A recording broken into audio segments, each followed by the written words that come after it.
everyone, it's Robin Riley for Bello's Designs. Welcome to my video tutorial. Today I'm going to show you how to work with Lokta paper. And this is the card that we are going to create. Before I get into the supply list, I'd like to take this time to invite you to our Facebook groups. We have two separate groups. We have the Bello's Design Lounge, and that's where we showcase all of the Lavinia products. We also have the Bello's Designs a la carte page. That's where we showcase all of the other products, such as Sweet Poppies, Nelly, Cardio, whatever Patty has in the shop. We're on other social media platforms such as Instagram, Pinterest, and TikTok. And to find us there, all you need to do is search the hashtag Bello's Designs. So let's take a look at the products that we'll be using to create this card. As you can see, Lokta paper is full of lots of different fibers. So it makes it fun to use. It is super thin, almost see-through, and it is super smooth to the touch. So what I'll be using today, first off, I am using a watercolor card. The main reason is that the Lokta is so thin, I feel having the watercolor underneath will absorb some of the excess inks and the adhesive that I'm using. So the topper that I'm using today measures 4 inches by 6 inches. Here's the piece of Lokta that I'm using. The Lokta I measured out 4 1/4 by 6 1/4, just a little bit larger than the topper itself. And again, this is an approximate measurement because what I want to do is I want to tear these sides to give it a rough look. Next, I am using a cream colored card base. It measures 6 inches by 9 inches, and it is scored at the 4.5 inch mark. Now, what I want to talk about here quickly is the type of glue that I used. And what I did is I wanted to try a little bit of an experiment here and see which glue was going to be the least visible. I did this several days ago. So at the top, I used my typical artist designer Dry's Clear. And as you can see a very small line of the glue that I applied underneath. Now that would not be a problem if you were going to ink the edges. You would be able to cover that up rather well. My preferred ink, or my preferred adhesive, is either a Fabri-Tac or this 3-in-1 glue. And it's both made by Beacon. It is a little pricier, but it does last a very, very long time, and you do not need to use much of it.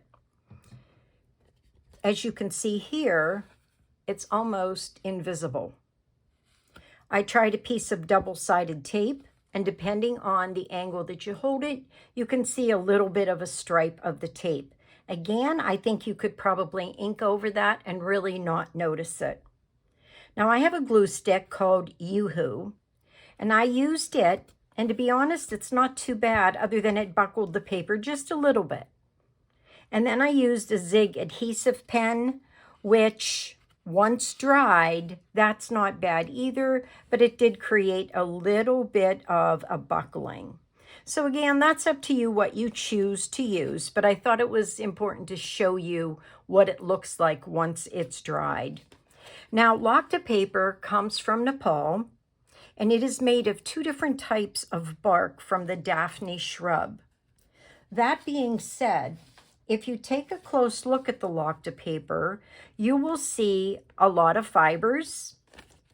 You may even see some dark spots which come from the bark, and I've even noticed a very slight green marking on some of the paper, and I believe that's probably from the plant itself. But again, rather see-through. Now again, as I've been playing with this, I have found that using a cream base card definitely works best underneath. A white card blows away all my choices for glues. It makes it very noticeable no matter which type of adhesive you use. So try to match up what you have in your stash as far as cream colors that would match with the Lokta. Okay, the other things that I will be using. The stamps that I'm using is an oldie but goodie. This is Bria Rose from Lavinia, LAV 355. I'm using the Summer's Ebb stamp, LAV 297, and the Mini Leaf 5, LAV 512. I am only using one ink color today, and I'm using the VersaFine Claire in Pinecone. I will be using my Misty stamping tool along with some water and a microfiber cloth just for cleaning purposes. All right, let's get started. The first thing I want to do is take this piece of Lokta, and I am going to wet the edges.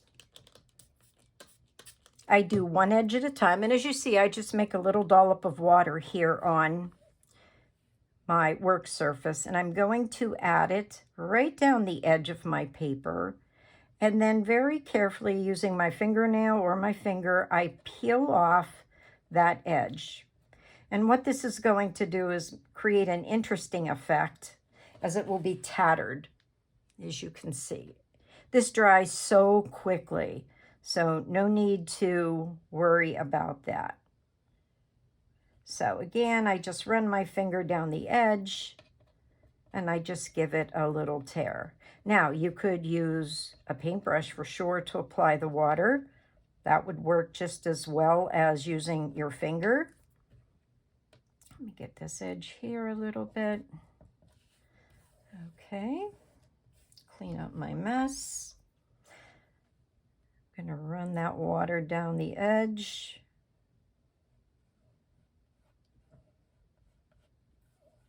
Gonna have to squirt out a little bit more here. I really want this to be as jagged as possible. Let me get a little more water here for this edge. Now, one edge of the paper, depending on how you cut your Lokta, will already be a little bit frayed, as this one is. But I am going to fray it just a tad bit more because I want it to look as jagged as the other sides do. I really enjoyed working with this paper, and I'm sure I will continue to find other ways to work with this. All right, let me wipe up my mess here. And this will only take, like I said, a few seconds to dry. Okay, and if you're picky like me, you can give it a go around and see if you need to make any of the other areas more jagged. Now you have to decide which side do you want to stamp on. Do you want to stamp on the one that has more markings, or do you want to stamp on the side that has less markings? Again, that's up to you. I'm going to choose today to go with the one that has a little more of the plant showing through. So I am going to bring in my Misty here. Now this is the only part that I can say is tricky. I think a lot of this has to do with your current weather conditions. If it's really wet outside, if it is really humid, I think you want to take that into consideration, because that is going to definitely affect your dry time. So for me today, it's extremely humid. So I'm going to do my best to get this stamped in as little repeated stamping as possible. So let me get Bria in the area that I would like her to be. So I'm going to keep her really close to the edge. Now, I don't want to have to stamp this too many times, because this paper will lift as soon as I lift my stamp off if I don't have it secured enough. So you secure it the way you feel the most comfortable with securing your papers. I have not tried any of the lightly adhesive type backgrounds on this. So that's something that you may want to do. So I just stamped Bria in that pine cone VersaFine Clair. I'm going to press her onto the Lokta paper, and I'm pressing hard because I really want this to absorb nicely, hoping that I don't get a poor print. If I do, by using the MISTI, I can definitely restamp. The other thing to keep in mind is if your ink is super juicy, you may get a little bit of bleeding. I think I'll bring in the original. If you look here on the edge of her legs, there was a little bit of bleeding, but to be honest, I was okay with that. So let's see. All right, I didn't get a dark enough print for my liking. So I'm going to go back in and I am going to restamp. Now, as you can see, there are going to be areas where you may not ever get a perfectly clear stamped image because of the fibers that are in the paper. But that's part of the fun of this paper. It makes it very, very unique. Okay, that's much better, and I'm going to stick with that. Now, to clean my stamp, all I'm going to do is spritz my microfiber cloth with some water and wipe it off. Even if it stains my stamp a little bit, that's never a problem because the stamps will continue to work perfectly well. Okay, now I'm going to do the sentiment. That's Summer's Ebb. And I want to place that around my fairy. I want it all to make sure it fits on my paper. I don't want to block any of the words off. So I'm just going to play with that a little bit. Each time I do this, it's in a different area, so it may look a little different. But again, I want to get this held down just in case. And see, that's why the tape is on here. When they hook up like that, I can remove them easier. Let me try that again. Let me get that where it should be. Okay, now moving in close. I am trying to use the grid sheet that's underneath here to align my sentiment so that it's not terribly crooked. And even if it is a little bit crooked, that's fine. That makes it all the better because it's handmade. All right, let's try to get this done in one print, one press. Now, granted, if you don't have a stamping tool, you could definitely do this with acrylic blocks. All right. When using sentiment stamps, remember, don't press too hard because what you can do is distort some of the letters. So you want a firm press, but not over pressed. And to be honest, that just comes with practice. Okay, I have an area here that's not very dark. So what I'm going to do is go in and just stamp that area with more ink and give a heavier press in that particular area. Let's see. All right, I still have a little missing. Let me see if I can press harder to get a bit of that to come out. I'm going to go one more time with the ink just to see if I can get more of that letter T and that letter H to come out. And if not, it'll be fine just the way it is. Okay, I'm going to be done with that. I don't want to press my luck and have this paper move. So once again, I am going to clean off my stamp simply with a little bit of water and that microfiber cloth.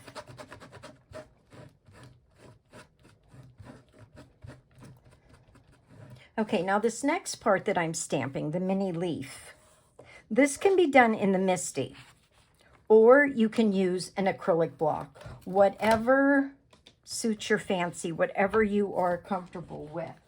So what I'm going to do is bring in an acrylic block, a small one, so that I can randomly stamp using the Pine Cone VersaFine Clear ink and the mini leaf. Now with this, all I want to do is create some different layers. The darker the leaf, the more the leaf is going to look like it is in the forefront. The lighter the leaf, the more it will look as if it's in the background. So I'm going to grab a piece of scrap just in case I need to stamp off a little bit. And yes, I just literally reached into my garbage can. Okay, so let's get started. Make sure I have a good amount of ink. And when you're creating something like this, you want to rotate your stamp as much as possible to give it a more realistic look. Okay, so there you can see a first generation and a second generation. And I may even be able to get a third generation very lightly. I want to continue to build this area to resemble her standing under a tree. I take that little stem piece and I try to match it up with a previously stamped leaf. That way it looks like a continuation and you don't see a lot of gaps. All right, I know this is backwards. I shouldn't be putting the pad into the ink, but when I'm working with something this small, I tend to do that, be it right or wrong. All right. So instead of rotating my arm and my stamp, I'm going to rotate my work to create the overall effect of the tree canopy. All right, you see how I'm trying to match up the stem of this branch? I don't want it to look like it's just kind of hanging out there on its own. All right, I'm just going to add a few more of these leaf sets. All right, I think I'll call it a day on that one. Let me clean this off.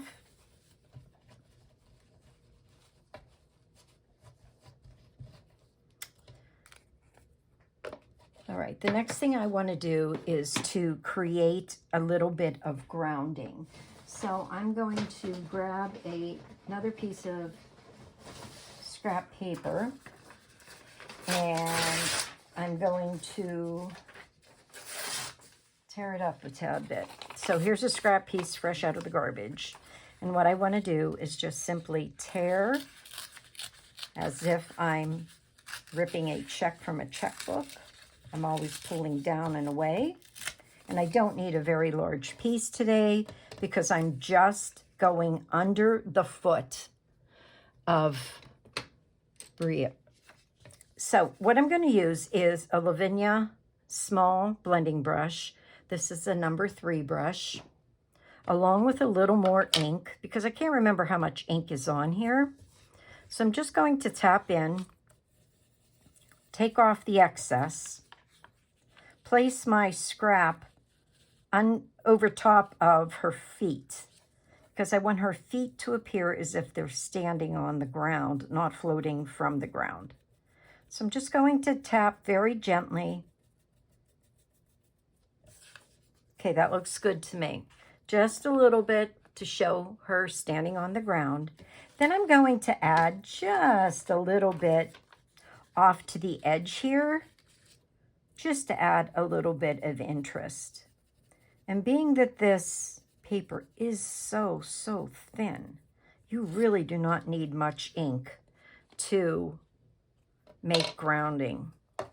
Now, what you can do now is, if you would like, you could color in the leaves if you wanted with a gel pen of sorts. Okay, the original one, I did do that. It's okay. Personally, I'm going to leave this one plain because I think I'm going to like the look of it better than with this colored in. And I just used a bronze colored gel pen for that. And again, personal preference, whatever you like. Let me bring in that piece of 4x6 watercolor card, and I want to adhere this to the top. So all I'm going to do, I'm going to flip this over using the Beacon 3-in-1 because it's my preferred adhesive for this type of paper. I am just going to dot the glue. And what it does is it actually gets kind of stringy like rubber cement does. And you get a string almost in between each of the dots, which is just going to help adhere that. Again, you do not need much of this. Make sure you work in a well-ventilated area because it does have that rubber cement kind of smell. It doesn't dry instantly, so you definitely have time to get this lined up as you wish. So I'm just going to hover, place, and then smooth it outward. That way, if there is any excess glue, it's going to come out on the sides. Now, this will not take long to dry at all. There it is. And I don't mind that it's not perfectly smooth. I think it gives that almost a material look to it. So I'm okay with that. If that's something you'd be concerned about, then just add a few drops of glue under those words and press it outward to get a smooth finish. So lastly, all we have to do is bring in our card base. I'm going to fold it, just use my finger to crease that. And since I have the Beacon glue out, I'm just going to use this on the back. I'm going to run a thin bead all around the edge here.